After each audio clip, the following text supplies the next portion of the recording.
दिल्ली दंगों से जुड़े एक हाई प्रोफाइल मामले में सुप्रीम कोर्ट का फैसला एक बार फिर चर्चा में है।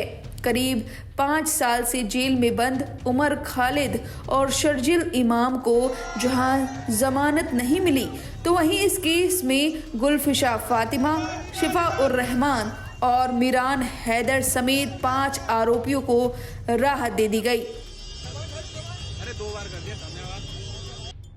देर रात तिहाड़ से रिहाई। सुप्रीम कोर्ट के आदेश के बाद 7 जनवरी को देर रात गुलफिशा फातिमा, शिफा उर रहमान और मीरान हैदर तिहाड़ जेल से बाहर आए। जेल के बाहर मौजूद परिवार और समर्थकों की आंखों में खुशी और राहत साफ दिखाई दी। कई लोगों के लिए यह पल सालों के इंतजार के बाद सुकून दे रहा था।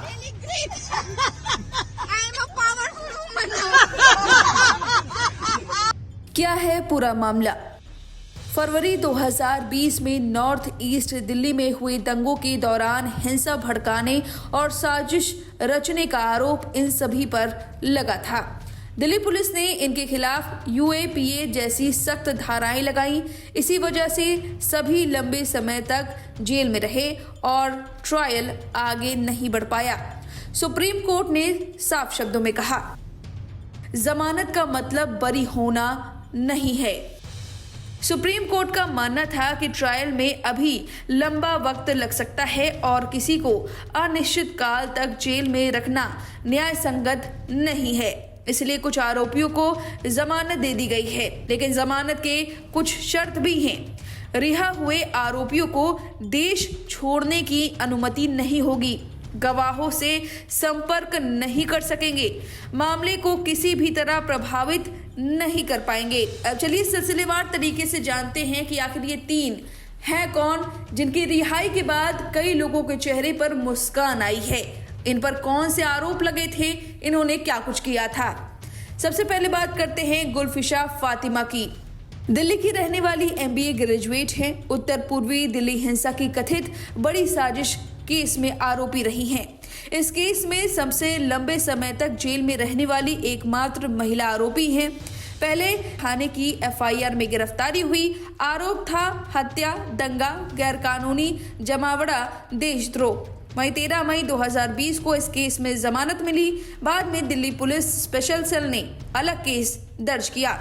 इस नए केस में UAPA लगाया गया, जिस कारण लंबी हिरासत हुई। अब बात करते हैं शिफा उर रहमान की। उत्तर प्रदेश के सथला गांव के मेरठ के रहने वाले हैं। पढ़ाई की बात करें तो BBA जामिया से की है, MCOM जामिया से किया और फिर गिरफ्तारी 26 अप्रैल 2020 में हुई। गिरफ्तारी के समय जामिया एलुमनाई एसोसिएशन के अध्यक्ष रहे। आरोप था कि कथित साजिश में सक्रिय भूमिका निभाई, प्रदर्शन स्थलों के लिए फंड जुटाया, चक्का जाम संचालन में मदद की। इसके बाद नंबर आता है मीरान हैदर का।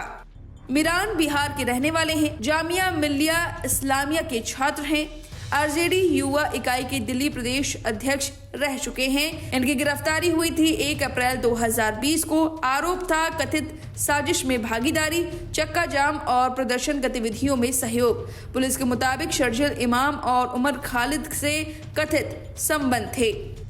अब बात करते हैं मोहम्मद सलीम खान की, जिसका घर पूर्वी दिल्ली के चांद बाग में था। उनकी उम्र 50 साल, पेशा गारमेंट एक्सपोर्ट, कारोबारी संस्था द केयर सोसाइटी।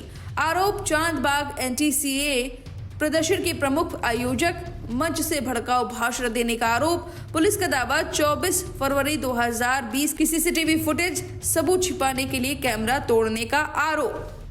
वहीं रिहाई के बाद कई मानवाधिकार संगठनों ने इसे न्याय की ओर एक अहम कदम बताया है।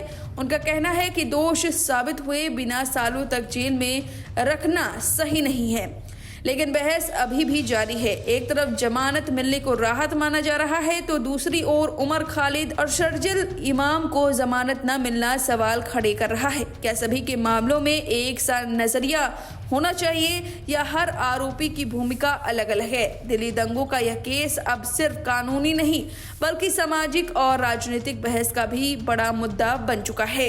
अब इस जानकारी पर आपकी जो भी राय है, हमें कमेंट करके अपनी राय जरूर दें।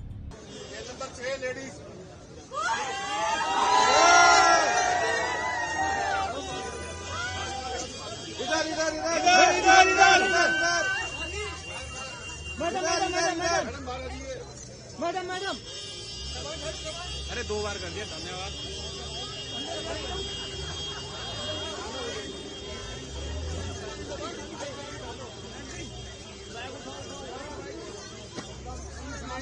मैडम सामने देखो, सामने इधर इधर इधर इधर इधर इधर आप यहाँ जाओ, मैं इधर hello Thank you. Thank you. I'll see you in a few days.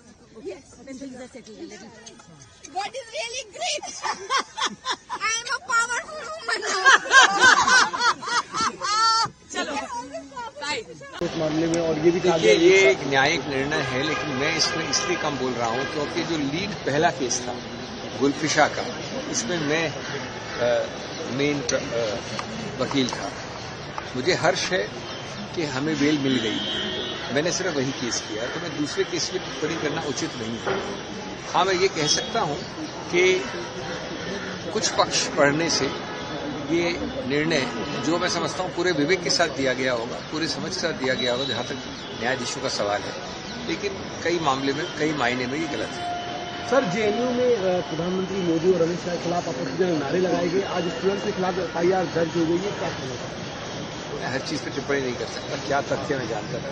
लेकिन सर, आप इसको किस तरीके से देखते हैं जो लगातार पॉलिटिकल मामला बन जाता है अब, और सीधे तौर पे अगर नारे जेएनयू में लगते हैं लेकिन निशाने पे कांग्रेस पार्टी, अपोजिशन पार्टियां हों, तो इस तरीके की बात कही जाती है कि टुकड़े टुकड़े गैंग के ये लोग सरमाएदार हैं। ये Lutyens gang, Khan market gang, टुकड़े टुकड़े गैंग, ये शब्दावली है।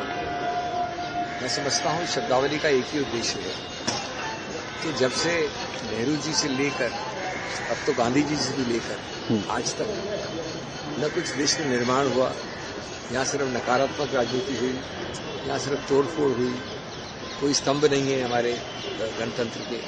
तो ये नैरेटिव कोई जनता जनार्दन घास नहीं खाती है, समझते हैं कि इतने ज्यादा राजनीतिक द्वेष से इस प्रकार का नैरेटिव बनाना सही नहीं है। बाकी आपका विवेक है, आप सत्ता में हैं, आपका निर्णय है, लेकिन गणतंत्र की जो अस्मिता है वो यही है कि इस प्रकार आपका वो प्रतिद्वंदी है राजनीति, लेकिन आपके शत्रु बनाने की जो नैरेटिव है वो गलत है।